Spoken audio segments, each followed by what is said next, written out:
అంతకు ముందు నుండి ఉంటూ అప్పటిదాకా వెలుగులోకి రానిది గుర్తించడాన్ని కనిపెట్టడం అంటారు. అంటే డిస్కవరీ. అప్పటిదాకా మనుగడలోని దాన్ని సృష్టించడం అంటే ఆవిష్కరణ, అంటే ఇన్వెన్షన్. ఈ రెండు ఒకే రకంగా కనిపించినా లోతుగా ఆలోచిస్తే రెండింటికి ఆకాశానికి భూమికి ఉండే వ్యత్యాసముంటుంది.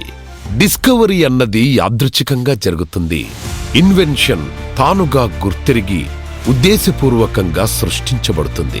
ఒక్క మాటలో చెప్పాలంటే అమెరికాను కనిపెట్టిన కొలంబస్కు, గురుత్వాకర్షణ సిద్ధాంతాన్ని సృష్టించిన న్యూటన్కు ఉన్నంత తేడా. అయితే గొప్ప గొప్ప విషయాల్లోనే ఇలాంటి పోలికలుంటాయి. సాధారణ జీవితాల్లో ఇలాంటి పోలికలు ఊహకు రావన్నది అందరి అభిప్రాయం.